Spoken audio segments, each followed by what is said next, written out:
Boa tarde, pessoal. Sejam bem-vindos à nossa atividade de exposição do Evangelho segundo o Espiritismo, Passes. Na tarde de hoje, o Zé vai expor para a gente o capítulo 8, Bem-aventurados os que são puros de coração. E para quem nos acompanha pela primeira vez aqui presencialmente, a gente tem esse pano verde aqui por uma questão de que a gente transmite as atividades pela internet e até a gente convida todos vocês que se inscrevam no canal, compartilhem e vejam os vídeos que a gente já tem lá dentro da nossa plataforma. E no vídeo não aparece o pano verde, aparece uma imagem que a gente coloca de fundo, tá? Só para a gente não ficar muitas vezes se perguntando o que é isso ou o que é aquilo, e que a gente possa se voltar completamente para o conteúdo da tarde de hoje. É o conteúdo evangélico que explica a vida, né? E que a gente veja esse conteúdo como uma orientação não imposta, mas que a gente consiga compreender. Que essa compreensão faça a luz na nossa vida, a diferença que a gente precisa para se entender, para entender os outros à nossa volta. E que dessa forma, entendendo melhor, a gente possa ter mais segurança, mais paz dentro de nós. Tá certo? Então, que a gente possa se acalmar. Ao pessoal de casa, que possam se concentrar mais, porque exige mais concentração, mas que façam esse esforço porque vale a pena, certo? Que a gente tenha uma boa atividade na tarde de hoje.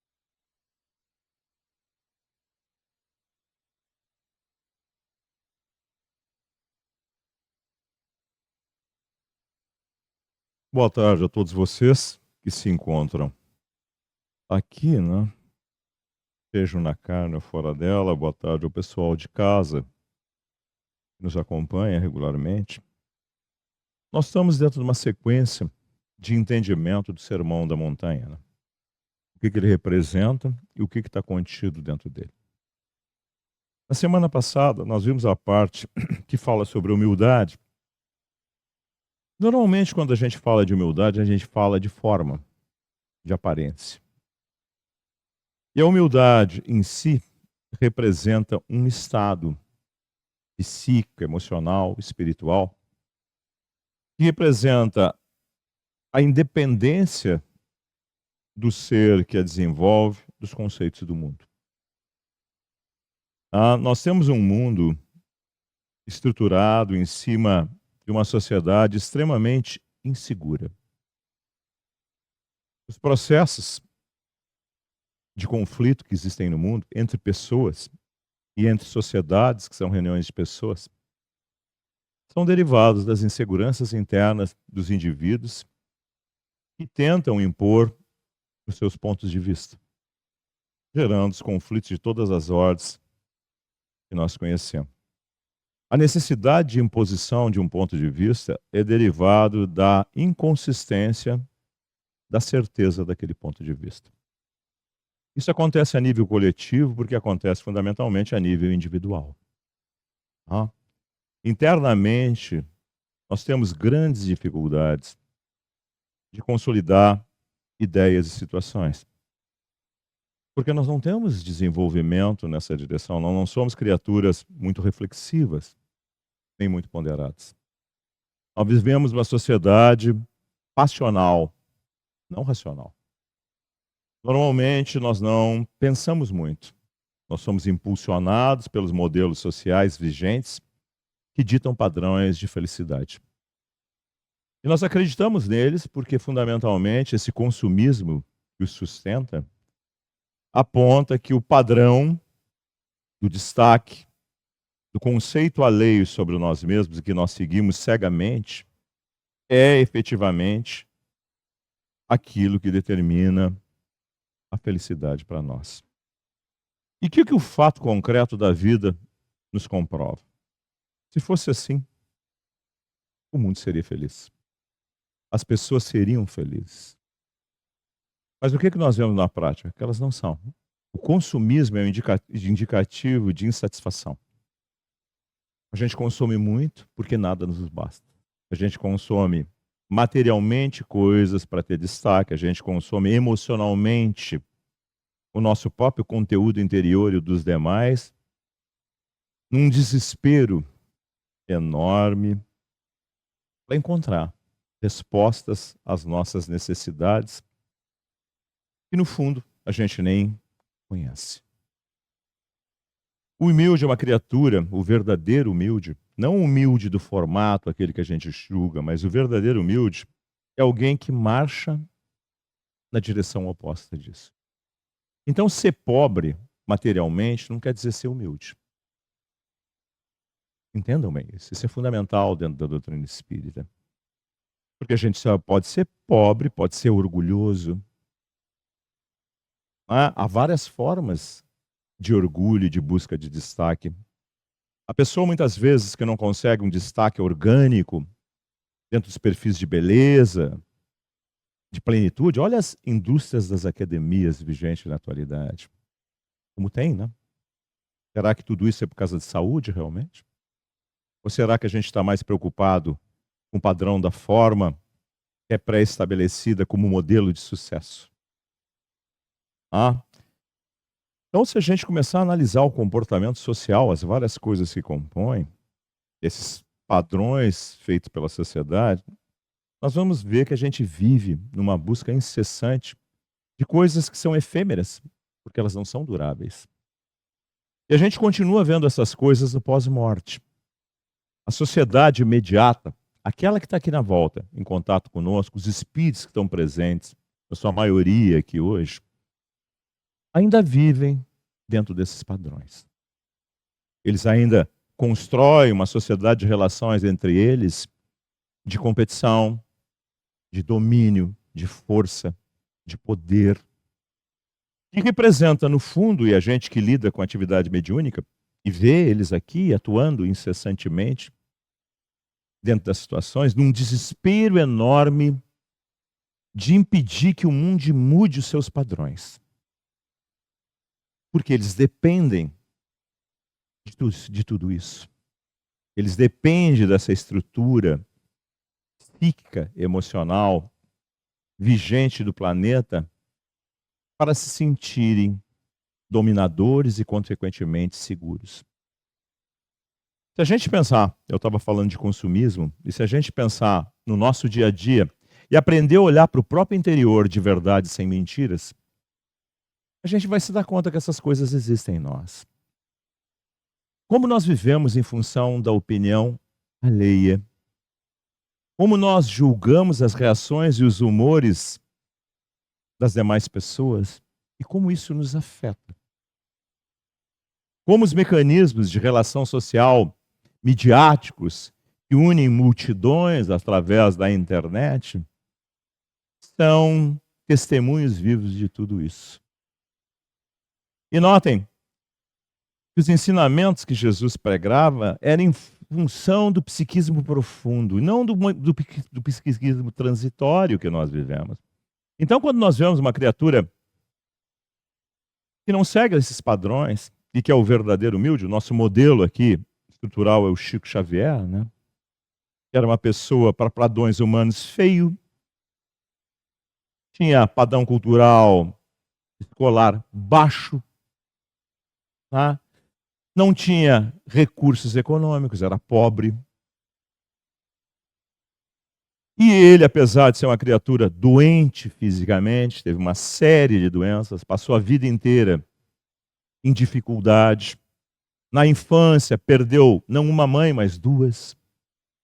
Foi adotado, foi maltratado. E conseguiu, pela índole da sua maneira interna de ser, vencer tudo isso e produzir todos esses efeitos que chegam até nós. Ele é um modelo de representação de felicidade. Todo mundo elogia o Chico Xavier, olha a internet, como as pessoas se apropriam dos conceitos que ele foi veículo. Como se, quando eu faço uma citação daquilo, parece que eu faço parte daquilo. Mas é fácil citar. Difícil é incorporar o espírito da citação. O capítulo de hoje, eu estou falando ainda do capítulo da semana passada, mas o capítulo de hoje vai falar disso, de essência. Da estrutura profunda do ser que determina os rumos da sua vida, da sua existência, das suas escolhas e das suas consequências. Jesus nos ensinava que a semeadura era livre. Eu faço o que eu quero. Mas o que eu faço reflete o que eu sou. E o que eu sou determina o que acontece sobre mim. Então, é livre eu fazer o que eu quero, mas eu estou preso na natureza daquilo que eu faço. Semeadura livre, colheita obrigatória. Pensem nisso, isso é muito fundamental. Então notem que eu gero a situação e eu sofro a consequência daquilo que eu gero porque eu sou o emissor, eu sou o criador daquilo. Eu estou dentro daquilo. E aí a gente aprende dentro da doutrina espírita que não existe castigo. E que não existe necessidade de castigo. Diz Jesus que já basta a carga do dia. Já basta a consequência natural dos conflitos que nós desenvolvemos e que funcionam, em primeiro lugar, em cima de nós mesmos. Então, tudo isso que eu relatei para vocês, das nossas relações sociais, dos nossos conflitos, são derivados disso. E quem é o oposto disso, quem é o modelo oposto disso que vai ser falado no capítulo da semana que vem, que tem uma estrutura de equilíbrio, de paz? Ele vive em paz. E ele busca paz porque ele olha o conflito dos outros como uma manifestação do desequilíbrio existente nele. E como quem vive em paz não vive em paz apenas por si, mas almeja, irradia e produz a paz, ele busca soluções para os conflitos dos demais.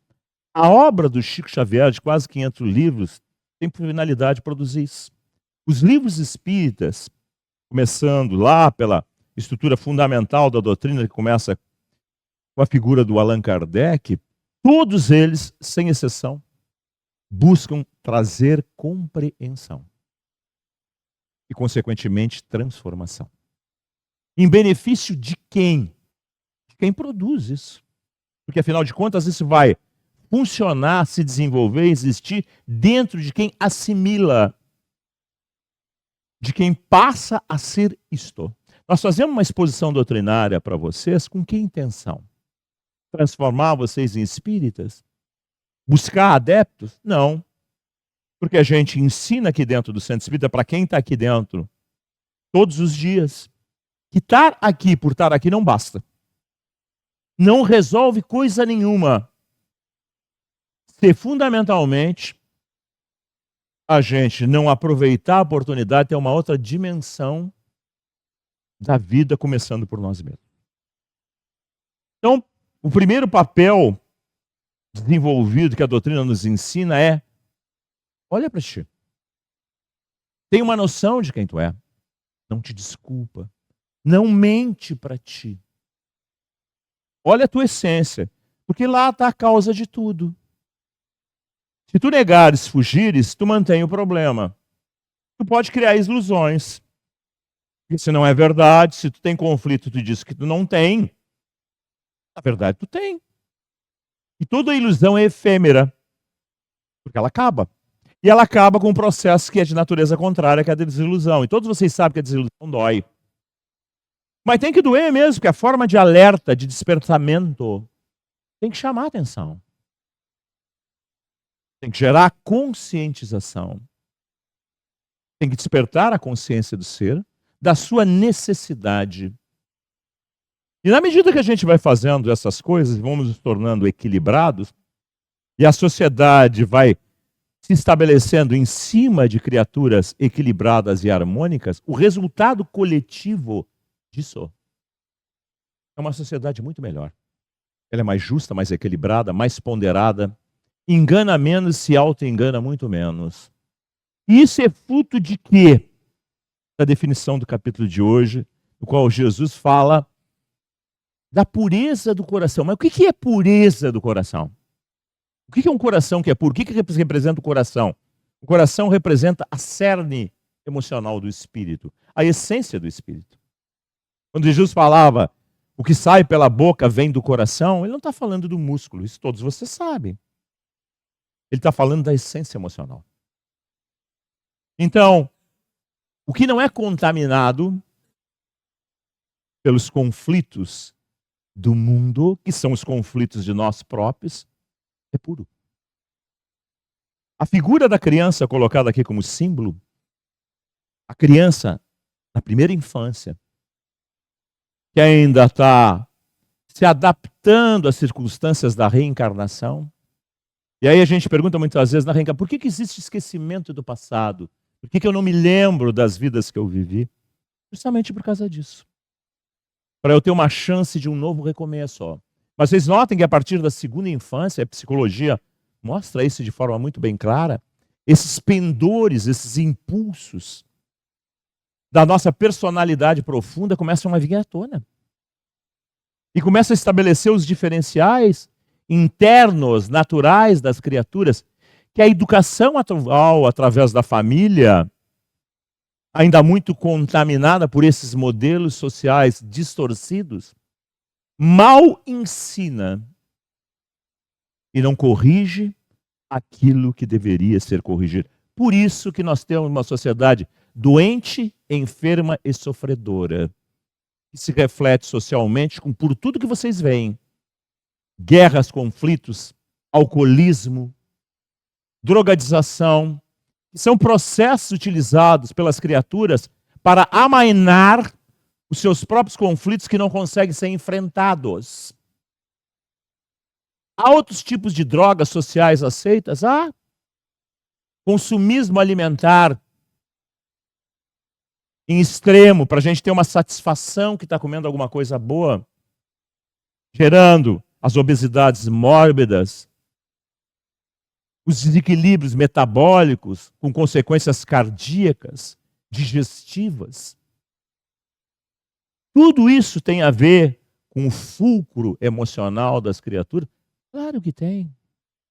Quando a gente está em crise e a gente pode, porque a gente não gasta tudo aquilo que a gente adquire pela necessidade imediata do sustento mais limitado possível, a gente busca adquirir alguma coisa, aumentar o grau de relação de satisfação dentro desses modelos sociais, para a gente se sentir mais integrado nesse mundo desintegrado,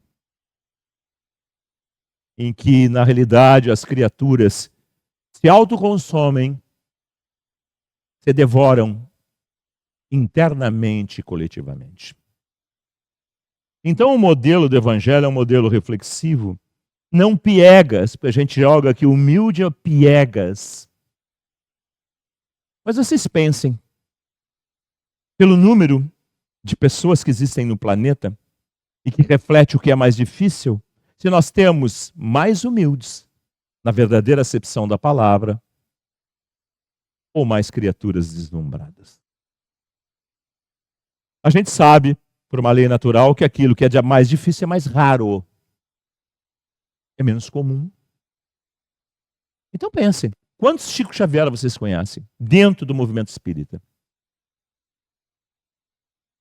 Pensem. Pensem em quantas pessoas têm a serenidade para se dedicar totalmente com todas as dificuldades que a vida lhe traz, com o intuito de nos demonstrar de forma clara que mesmo dentro da adversidade, se nós tivermos esse interior desenvolvido, que nós passamos por cima de tudo na figura da parábola da montanha gigantesca, somos felizes e geramos felicidade. Então, a figura indispensável aqui colocada desse interior rico e nobre, que é a figura do puro de coração, que a primeira infância, repito para vocês, mostra, dando a oportunidade no espírito que retorna a sofrer uma nova conjuntura de aprendizado e começar a se reequilibrar para ele aprender a ser feliz. Porque quem vai colher com isso é ele. Ele que vai viver as consequências de tudo aquilo que ele relacionar dentro da vida. Então, se nós pensarmos, em última instância, a vida é uma grande solução para tudo. O problema é que nós temos de nos educarmos e usarmos não mais a passionalidade, os impulsos frenéticos ainda da satisfação material, do consumismo, e aprendermos a usar aquilo que nos caracteriza, daquilo que nós somos essencialmente, um princípio inteligente. Aprendermos a refletir mais profundamente. Ser mais honestos conosco mesmo. Porque se nós não fizermos isso, como que nós vamos nos ver? E como nós vamos saber aonde que nós temos de mexer? A finalidade do Livro dos Espíritos, da doutrina espírita, em essencial, dito na pergunta 919, é essa. O caminho do Evangelho, os ensinamentos do Evangelho fazem isso. E vocês notem que nós conseguimos fazer primeiro a compreensão intelectual, que é isso que está sendo feito agora aqui sobre vocês. A gente vai entendendo, vai se tornando irrefutável. Isso produz um resultado imediato? Não. Dentro da doutrina espírita, nos é ensinado que o processo intelectual precede, vem antes. E é base, porque nos faz refletir. Cedo ou tarde faz. Do processo moral, que é a modificação estrutural, psíquica, emocional, esse coração que vai se transformando. Aqui, dentro deste capítulo, ele usa várias maneiras, várias parábolas para ilustrar esse conteúdo. Na segunda parte, agora que ele fala pecado por pensamento, adultério, Jesus, no Evangelho, usa várias vezes a palavra adultério, que vem de adúltero, que é de adulteração, não se limitando à relação conjugal, mas sim da adulteração emocional do ser. Então ele fala que o conflito não é o ato, mas o que gera o ato. Porque ele está em primeiro lugar. O ato é a consequência do impulso, da necessidade emocional, psicológica, que determina a ação. Então a raiz do problema está naquilo que vocês chamariam de mente, pensamento, sentimento, fulcro emocional, essa figura do coração. Um coração que é equilibrado não tem esses impulsos, não tem esses direcionamentos, não é preso ainda ao primarismo sensorial, a sensação. E a sensação, ela é comburente, ela desgasta, porque ela nunca realiza, ela nunca satisfaz, ela quer mais, mais e mais. E nós vamos nos embrutecendo. Nós vamos nos viciando compulsivamente nesse tipo de coisa. E vocês notem que não realiza porque a gente não para e nunca consegue ser feliz. E a gente é desconfiado, inseguro, ciumento, dono dos outros e não conseguimos ser donos de nós mesmos. Tudo isso tem a ver? Tem. Então ele falava que está na essência da natureza do conflito, o conflito. E é aí que tem que ser mexido. E é o que a gente mais chama atenção dentro de um centro espírita. Essas influenciações espirituais que vocês tanto ouvem falar, a atuação dos espíritos, que é real e efetiva, por onde que isso acontece? Por onde que isso entra? Pelo pensamento e pelas emoções de vocês. Essas alterações psicológicas, de ideias e de emoções que a gente sofre repentinamente, essas coisas que a gente vê, muitas vezes está dentro do centro espírita, escutando uma exposição e dá um sono enorme que a gente não consegue pensar e que hoje não está acontecendo. Apesar de todo o calor que está acontecendo aqui hoje, isso é derivado dessas atuações que não querem que a gente entenda nada e que a gente continue vivendo da mesma maneira. Porque para eles que vivem assim, e quantos de nós somos também dessa maneira, isso é o correto.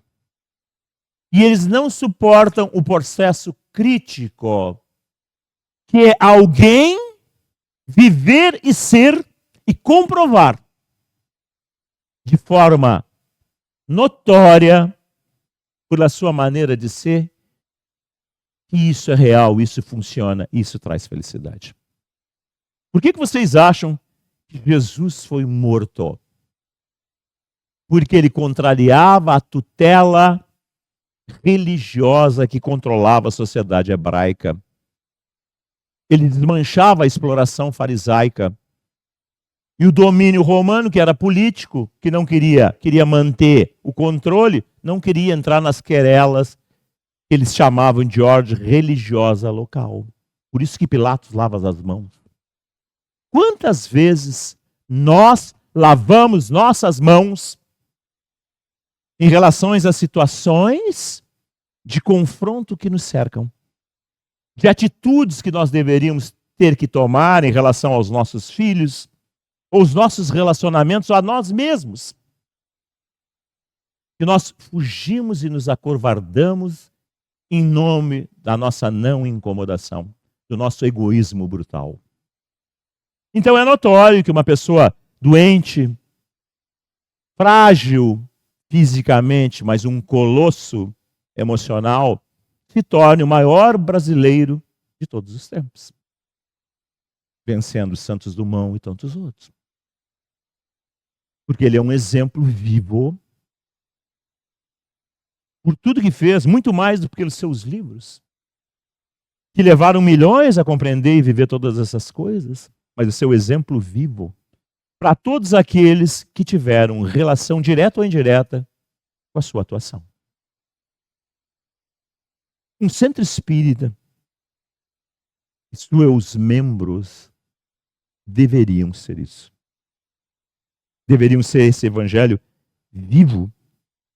Jesus tanto fala que na verdadeira pureza das mãos não lavadas, de novo, eu não estou lendo as parábolas, mas o fariseu lá dizia, olha, o teu mestre não lava as mãos, formulismo. O politicamente correto da época tinha que, para ir para a mesa, tinha que lavar as mãos. Aí o sujeito ficava puro. Qual é a pior bactéria? A das mãos ou a do coração e da mente? Qual é que produz mais dano? Qual é que envenena mais a criatura e que ela contamina a sociedade por aqueles que pegam essa transmissão de desequilíbrio? Pensem nisso. Pensem. Pensem como as nossas atitudes, muitas vezes, as nossas ações, alteram o meio que nós estamos inseridos. Olhem a nossa sociedade brasileira, mundial. Olhem o que está acontecendo. Olhem os desmandos, os absurdos. Tudo isso que está acontecendo na nossa sociedade, pensem um pouquinho nas razões dessas coisas todas. Analisem. Lá na pergunta 910 do Livro dos Espíritos, né, é falado que quando a gente acredita que a gente não pode atingir ou realizar alguma coisa, que a gente diz que é por um santo, e por isso que a gente santificou, é por isso que a Igreja Católica criou santos, e é por isso que o movimento espírita tenta santificar o Chico Xavier, onde não há santos. É porque, na realidade, até a gente está usando uma justificativa para dizer que a gente não pode fazer, porque a gente se compraz na natureza ainda do engano e do erro. E na pergunta 932, quando perguntado de forma clara por que o mal a miúde, quer dizer, corriqueiramente domina, a resposta é a mesma resposta que na realidade é Eurípides Barçanufo, quando encontra Jesus, quando ele encontra Jesus chorando.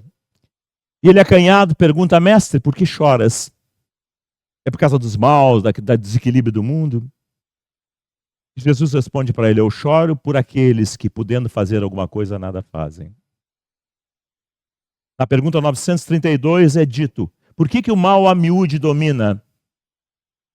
Vocês sabem qual é a resposta? É pela omissão dos bons. Quando estes o quiserem, dominarão e o mundo será outro. Jesus confirma isso falando dos eleitos. Os eleitos são os exemplos vivos da possibilidade. E são tão perseguidos por esse mundo, tanto físico quanto espiritual, ainda doente, que não suporta conviver com eles. Porque eles se tornam a consciência viva daquilo que eles podem fazer e que eles, viciados, ainda dizem que não podem. Então, se nós começarmos a pensar nesse evangelho vivo, nós vamos começar a entender os dilemas do mundo. Por que existem as situações congênitas de nascimento de desequilíbrio?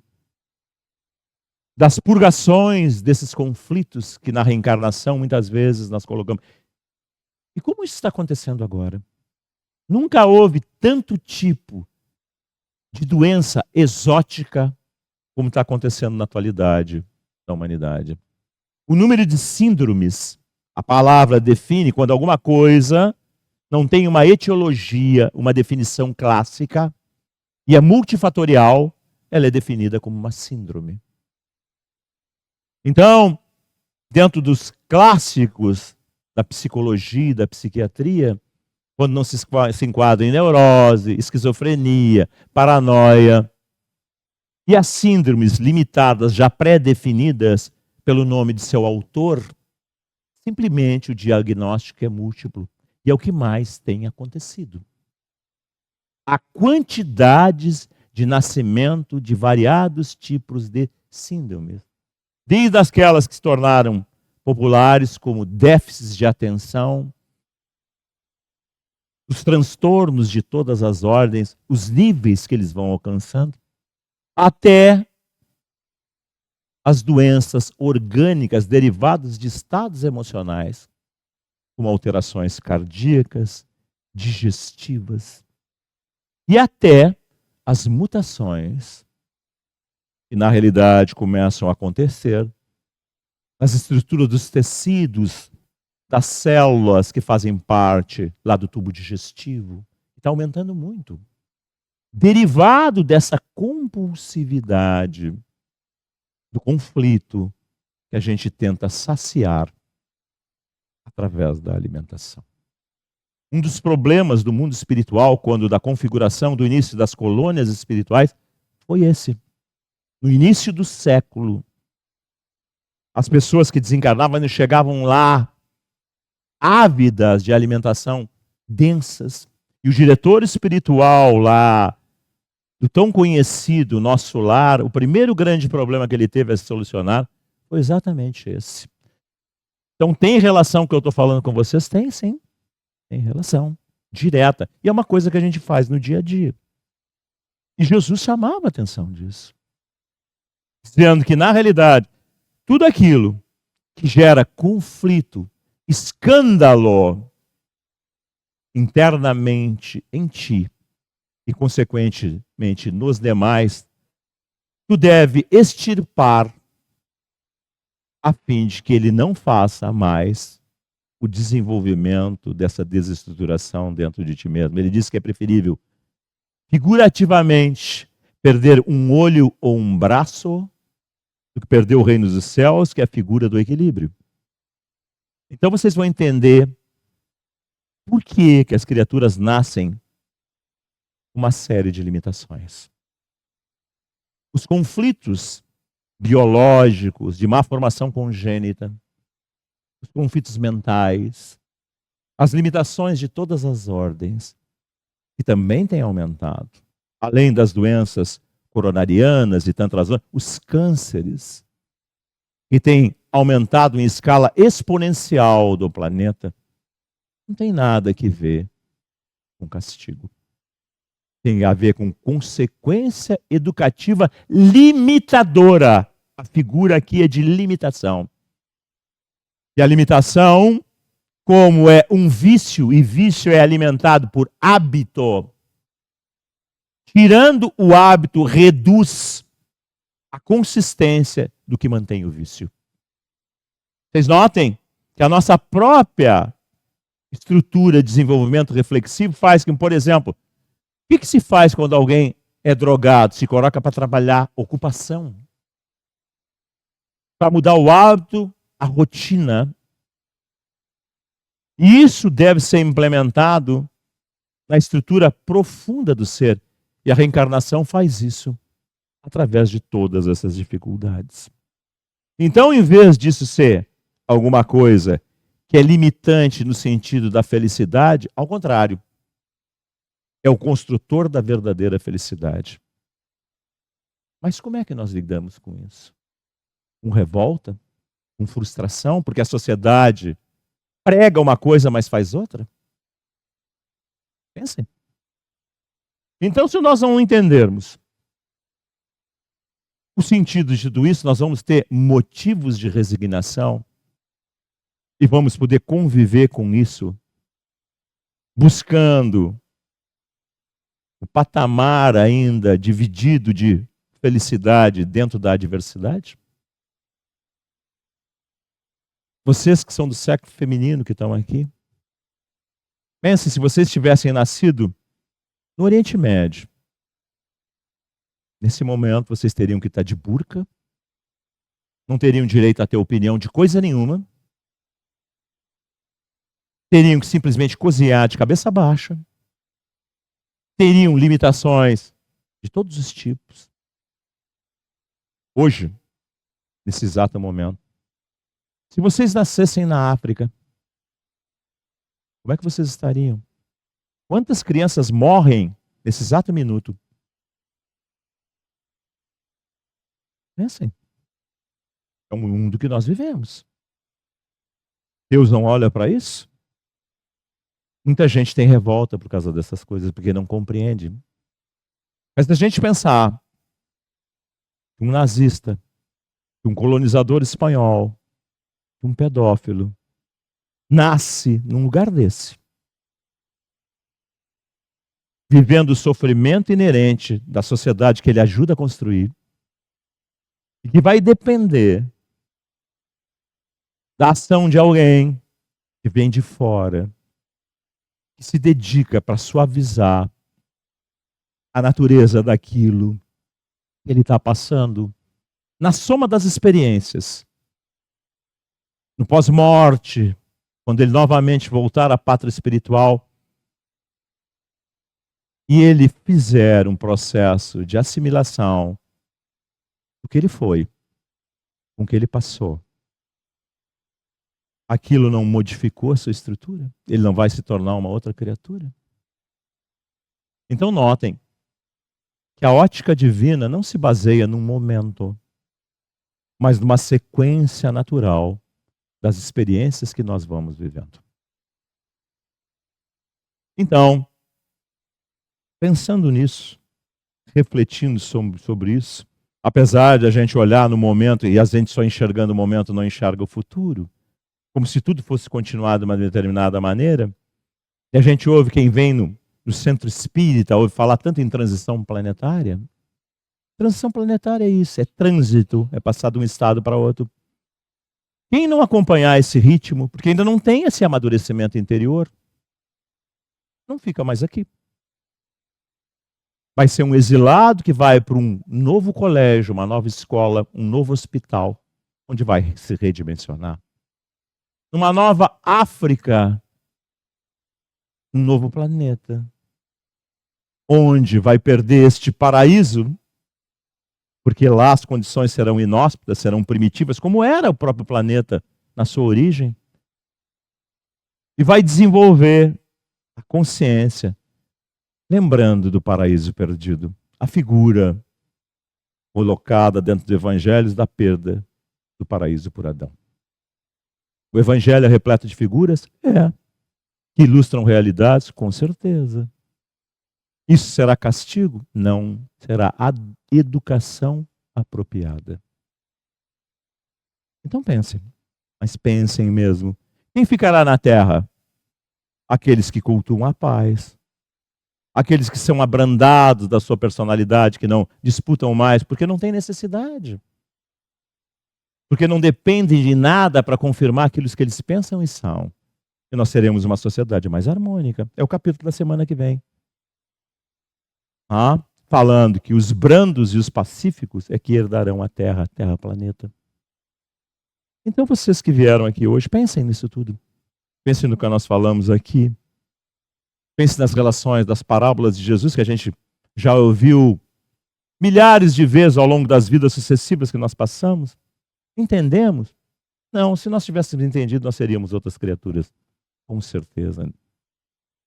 Então, na medida que nós formos entendendo tudo isso, mas entendendo no coração, a cabeça é meio de desenvolvimento do coração.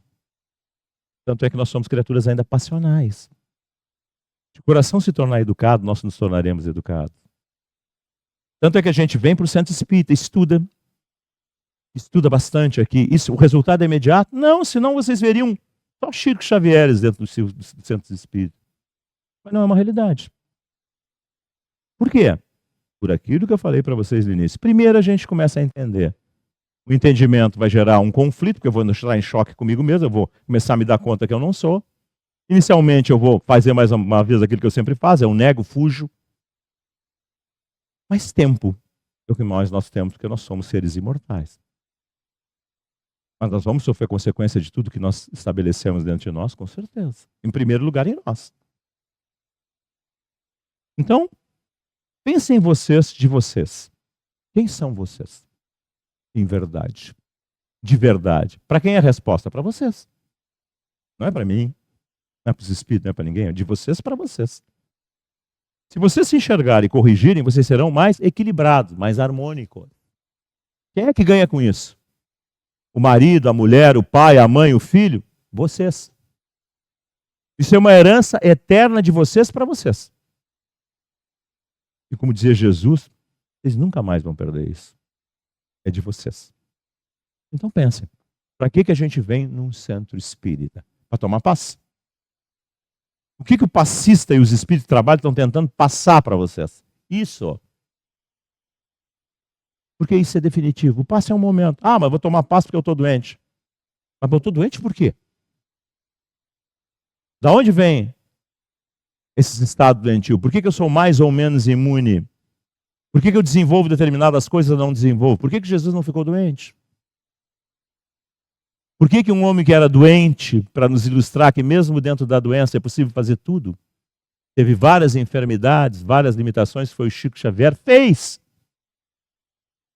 Então pense, o que é um centro espírita? E o que é a doutrina espírita?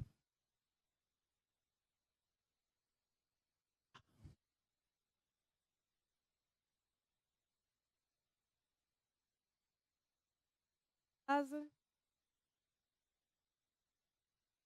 Pede também que não por nós, como falado na palestra, não para a gente ter mais adeptos, mas para que vocês possam ampliar o conteúdo, o pensamento e a visão a respeito da vida. Então aproveitem os conteúdos ali do YouTube. Nosso canal é SEBMVN. Se vocês gostarem do conteúdo, compartilhem para quem também possa aproveitar. Certo? Tenham uma boa semana e fiquem em paz.